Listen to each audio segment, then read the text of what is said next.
Salut à toutes et à tous et bienvenue sur la chaîne pour cette nouvelle vidéo.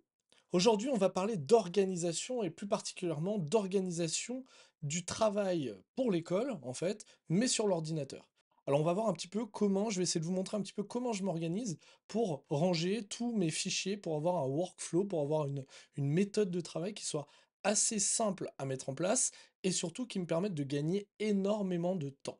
Donc je le partage avec vous, peut-être que vous aussi, ça va vous permettre de gagner du temps. Vous le savez, je travaille sur Mac et donc j'utilise, si vous avez regardé les vidéos précédentes, beaucoup iCloud Drive. iCloud Drive, c'est mon service qui va me permettre de sauvegarder et surtout d'aller chercher mes données un petit peu partout lorsque j'en ai besoin. Et donc sur mon iCloud Drive, j'ai créé un dossier qui s'appelle École 2022. J'en crée à peu près un par an, en fait, et à l'intérieur de ce dossier, je vais mettre l'ensemble des documents de l'année scolaire. Et puis, lorsque arrive la fin de l'année, j'archive tout ça sur mon iCloud et ça me permet d'aller rechercher des petites choses si j'en ai besoin, etc. pour l'année d'après. Mon dossier école 2022, donc j'ai créé des petites icônes personnalisées et tout simplement, il va se diviser en, on va dire, quatre grandes parties. La première partie, c'est ce que je vais utiliser pratiquement au jour le jour. C'est-à-dire que j'ai ici mon cahier journal, mes cahiers de devoirs et les devoirs à coller que je vais donner donc le jeudi soir pour la semaine d'après. Donc à l'intérieur, je peux vous montrer un petit peu à quoi ça ressemble. Je vais avoir comme ça une double fiche que je vais coller. Il y aura quelques exercices qui vont être non obligatoires. Les élèves vont pouvoir les réaliser à la maison juste pour s'entraîner et tout simplement pour appliquer la leçon. En parallèle de ça, j'ai un fichier qui concerne tous les devoirs à coller et qui va représenter tout simplement les devoirs de la semaine, donc au jour le jour. Les élèves vont pouvoir ainsi s'avancer s'ils le souhaitent ou pas, ils vont pouvoir faire au jour le jour en fonction en fait de l'emploi du temps de leurs activités, mais aussi de l'emploi du temps de leurs parents. Ensuite, j'ai mes différents keynotes de la semaine. Alors, comment ça s'organise? Chaque semaine, je prépare un PowerPoint, donc une présentation keynote sur Mac, qui va me permettre en fait d'avoir un déroulé de chaque jour avec les différentes activités. Moi, quand je prépare ça en amont le week-end, ça me permet justement d'avoir quelque chose d'assez réfléchi sur la semaine et de proposer mes exercices. Tous les exercices que je vais imprimer, donner à mes élèves, ils sont tous en format tableau, en fait, diffusable via mon vidéoprojecteur. Si je vous donne un exemple, mardi, donc le mardi, on arrive en classe, on s'installe, on écrit la date, etc. Il y a une fiche du nombre du jour qu'ils ont durant toute la période et ça leur permet tout simplement de réaliser cette fiche du jour en autonomie. On a quatre grandes choses, relire attentivement les mots dictés. Ensuite, on a une partie qui va être de l'éducation musicale. Ensuite, on va continuer sur la dictée. Donc d'abord, je dicte, ensuite on corrige au tableau, etc.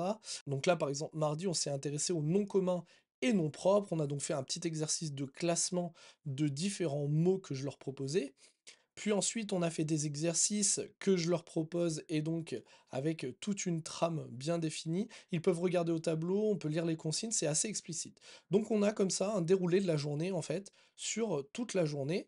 Et donc tous mes mardis sont ensemble. C'est-à-dire que depuis le début de la période, je mets le premier mardi, le deuxième mardi, le troisième mardi. Ça me permet d'aller piocher des choses sur le mardi précédent. Si par exemple on fait de la grammaire le mardi, j'ai une leçon, je veux la reprendre, hop, je peux la reprendre directement et la remettre dans le mardi, qui va venir pour pouvoir justement continuer, la notion avec eux.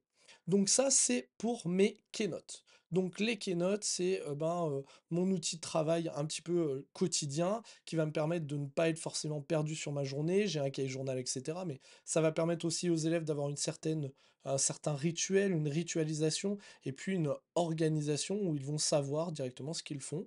Bien sûr, on fait le programme du jour le matin, mais on a aussi, tout ce déroulé de la journée qui leur permet de voir un petit peu où est-ce qu'on en est, où est-ce qu'on va. Ensuite, j'ai une deuxième grande partie, c'est plutôt mes ressources. Donc je vais avoir toutes mes ressources en français avec donc, mes séquences, mes leçons, ma lecture suivie, le fichier d'écriture, les dictées, le geste graphique et cetera. Et tout ça en français, mais aussi en maths. OK? Donc on va avoir les séquences, mes leçons, le fiche, rituel du nombre du jour, les centres d'autonomie. Ça, c'est aussi des documents que je vais préparer tous les week-ends, hormis certains documents que je vais essayer de préparer sur la période. On y reviendra, mais généralement en lecture, en dictée, j'essaie de préparer un maximum à l'avance pour qu'ensuite, au cours de la période, tout soit déjà imprimé, classé, rangé dans des classeurs. J'ai juste à ressortir le document au moment où je dois le distribuer aux élèves. Ainsi, pour mon temps de préparation le week-end sur ma semaine, je vais préparer beaucoup les exercices de français, les exercices de mathématiques, mais tout ce qui peut être ritualisé et assez facilement réalisable en amont, bah, je le prépare en amont tout simplement. Donc je vais avoir mes ressources en art, d'accord, tout ce que je veux faire sur la période, mes ressources en EPS. Alors parfois c'est bien rédigé, parfois c'est des documents tout simplement qui ont été pris sur internet, etc. Et tout ce que j'ai en questionner le monde et EMC.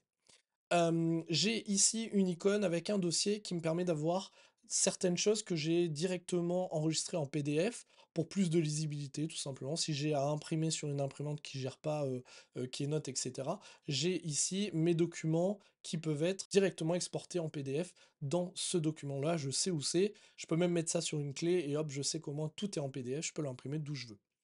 Ensuite, je vais avoir une quatrième partie qui est la partie, on va dire, en dehors de la classe ou alors quelque chose qui va être plus commun sur l'année de manière générale.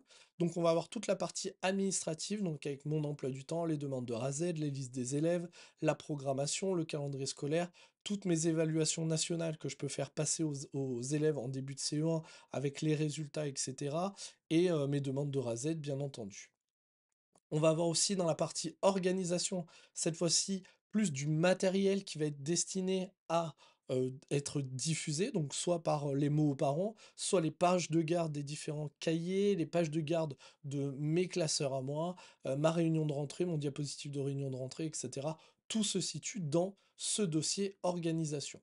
Et puis ensuite, je vais avoir la partie affichage. Donc affichage, c'est l'ensemble des affichages qui vont être dans ma classe, que ça peut être des affiches, ça peut être aussi tout simplement des petits écriteaux qui vont représenter les différents ateliers de la classe. On va avoir mon tableau du comportement, l'organisation des centres, etc., le programme du jour. Ça, j'essaie de le modifier le moins possible sur l'année parce que c'est quelque chose qui va revenir. Généralement, je l'imprime une fois, j'en ai besoin une fois. Cependant, si j'ai besoin d'un modèle pour quoi que ce soit, si je rajoute un atelier, ben, je sais directement où aller chercher pour avoir mes modèles d'affichage. Ensuite, on a une partie ressources. Donc la partie ressources, j'ai quelques manuels qui sont soit en PDF, etc. J'ai toutes mes icônes, justement, qui sont dédiées juste à l'école, c'est-à-dire tout ce que vous voyez ici, les icônes qui sont personnalisées, elles sont dans ce dossier-là. Des idées, des vidéos que je peux retrouver un petit peu partout, notamment les vidéos de la méthode explicite que j'utilise en français et en maths. Et donc je réarrange un petit peu à ma sauce toutes les images dont je vais avoir besoin dans mes cours, etc. Les lectures suivies que je vois un petit peu, donc certains tapuscrits, des questionnaires, des petites choses que je peux prendre ici et là, pareil pour les dictées, des sons, lorsque je vais par exemple avoir besoin de préparer mes sons en français, je vais aller chercher des ressources, je vais les mettre à l'intérieur et puis ça va me permettre d'avoir des idées justement sur ce que je peux faire. Toute la section APQ, donc activité physique quotidienne, avec des vidéos, on a fait par exemple toute une période sur des chorégraphies issues du jeu vidéo Just Dance par exemple. Donc on a fait ça le matin, ça durait 5-6 minutes et c'était plutôt pas mal. Et puis après les petites leçons, des questionnaires, etc. Je vais avoir une partie jeux fabriqués dans lequel je vais avoir tous les jeux que je peux fabriquer moi-même, c'est-à-dire des choses que je vais fabriquer grâce à Keynote et que ce soit en maths, en français et que je vais pouvoir lancer en autonomie un petit peu plus tard. Ensuite, on va avoir la partie, intro keynote, donc ça, c'est un petit peu particulier, c'est les introductions de mes leçons. Donc parfois, lorsque je crée, par exemple, une leçon sur le verbe et que je crée de A à Z mon introduction avec mes petites étiquettes sur le vidéoprojecteur à déplacer et cetera, les tableaux et tout, et ben, tout simplement pour pas perdre ce type de ressources et pour pas aller le rechercher dans n'importe quoi, je crée directement une intro et je le classe, en fait, tout simplement par thème ou par compétence du socle, ce qui me permet ensuite d'aller retrouver plus facilement. Si par exemple l'année d'après j'ai envie de retravailler sur le verbe. Hop, je sais que j'ai cette intro-là qui marchait bien, j'ai juste à la modifier un petit peu, à changer quelque chose, et puis ensuite ça repart sur ce type d'intro. Et ensuite j'ai mes archives, donc l'archive P1 dans lequel je prends beaucoup de choses, donc je prends généralement toute ma première ligne, hop, elle part dans archive P1, et puis je reprends aussi certaines choses dans les ressources, etc., que je peux mettre dans les archives, donc archive de la période 1 et archive de la période 2. Voilà un petit peu pour mon organisation. Alors je fonctionnais beaucoup sur Pages, qui est le logiciel qui permet de réaliser facilement du traitement de texte sur Mac. J'ai réalisé une formation entière sur cette chaîne.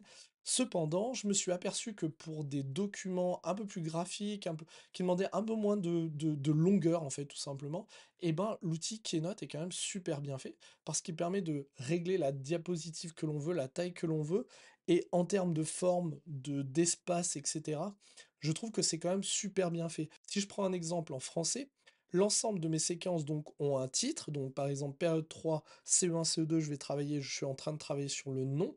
Je vais reprendre en fait ici une page Keynote, donc une diapositive que je vais mettre à l'intérieur du nom. Une fois que je l'ai fini, hop, je ferme, c'est caché, c'est fini, on n'en parle plus.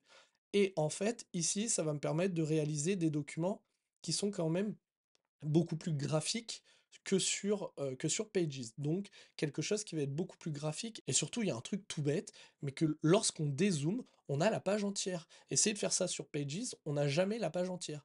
On arrive toujours à être en bas de page ou en haut de page. Donc le fait d'avoir la page entière, ça permet d'être beaucoup plus à l'aise en fait dans la conception de ces séances. Et donc par exemple une fiche de séance, moi, donc je me suis créé des guides ici de découpe qui va me permettre, donc les élèves, ils vont voir par exemple qu'il y a un guide de découpe ici, hop, je vais réduire un petit peu, c'est des tableaux, hein, tout simplement, et je vais reprendre soit des exercices, soit je vais faire moi-même certains exercices comme ceci par exemple, avec en haut toujours un rappel de la notion, donc on est en période 3, en orthographe, on parle des accents, on est en séance 1, et c'est la séance commune au CE1, CE2. Donc voilà, je vais avoir des exercices comme ceci, je vais pouvoir rajouter d'autres exercices si je le souhaite ici, ok, et du coup, la largeur de mon exercice correspond tout simplement à la taille du cahier que j'utilise. Donc ça, c'est des petites choses, par exemple, qui sont faciles à mettre en place. Et une fois que vous avez un modèle, ben ensuite, par exemple, voilà, j'ai toute mon orthographe qui est là. Si je réduis ici, j'ai tout mon dossier séquence de la période 3. Si je veux voir un petit peu ce que j'avais fait en période 2, hop, je retourne en période 2. Hop, on avait fait les lettres finales muettes. Et j'ai donc ici une banque d'exercices sur les lettres finales muettes. Donc voilà un petit peu pour mon organisation. N'hésitez pas à me dire un petit peu si ça vous plaît. Est-ce que vous vous organisez comme ceci? En sachant que moi, ça me permet de gagner un temps de dingue. C'est-à-dire que vu que tout est rangé à la bonne place, dès que je veux travailler quelque chose, par exemple le week-end, je sais que je vais devoir travailler sur ce fichier-là qui est mon cahier journal. Ok. Je vais devoir travailler sur mes différentes présentations Keynote. Donc en fonction, hop, je prends le lundi, je fais le lundi. Ensuite, le mardi, je fais le mardi, mercredi, etc. Je sais que je vais aller ici aussi dans français, je vais aller dans séquences, je vais régler mes séquences ici. Mes leçons, s'il y en a, ben, je vais devoir faire de nouvelles leçons, etc. Lecture suivie, ben, j'y touche pratiquement pas, c'est fait pour la période. Révision de son pareil, fichier d'écriture aussi, la dictée aussi, et le geste graphique aussi. Donc, il y a des choses qui sont faites déjà pour la période, et puis il y a des choses que je vais faire par semaine, en fait, de manière hebdomadaire. Et donc, ça m'a permis de gagner un temps considérable sur mon organisation. En sachant que ce type d'organisation est possible sur Mac, est possible aussi sur Windows, hein, sur un PC, il n'y a aucun souci. Il est aussi possible de créer ce type d'organisation directement sur le disque dur de votre ordinateur. Moi, j'utilise avec le Drive parce que ça me permet, avec mon iPad, lorsque je suis en classe, d'aller chercher des documents directement via un accès Internet. En fait, je vais directement cliquer sur École 2022 sur mon iPad, sur mon iCloud, et je vais ouvrir mon diapositive directement depuis mon iPad. Donc ça, c'est quand même bien fait, ça me va, je suis plutôt assez à l'aise avec ça. N'hésitez pas à me dire, vous, ce que vous utilisez, comment est-ce que vous faites en commentaire pour vous organiser dans les cours. Après, si certains ont besoin de davantage de précision, peut-être des partages, etc. Il y en a plein qui m'avaient demandé des partages de ressources, etc. Je peux très bien proposer du partage sur certaines ressources, etc. Il n'y a aucun souci là-dessus. Simplement, n'hésitez pas à me le dire en commentaire et puis on verra ensemble ce que l'on peut faire. Voilà, j'espère que cette vidéo vous a plu, c'est la deuxième du mois de janvier, waouh, incroyable, en 2 semaines, 2 vidéos, c'est vraiment fou. Donc, n'hésitez pas à vous abonner, n'hésitez pas à liker la vidéo, à la partager si vous avez par exemple des connaissances qui sont un petit peu perdues sur l'organisation, comment faire, etc. Essayez de leur proposer un truc comme ça, hein, c'est pas très très compliqué à mettre en place. Bien sûr, moi c'est tout joli parce que ben, j'ai commencé un petit peu difficilement et puis au fur et à mesure, ben, on s'améliore, on essaie d'améliorer, on essaie d'optimiser un petit peu sa façon de travailler. Et là, j'ai trouvé une façon de travailler qui me va plutôt bien et qui est plutôt assez facile à prendre en main.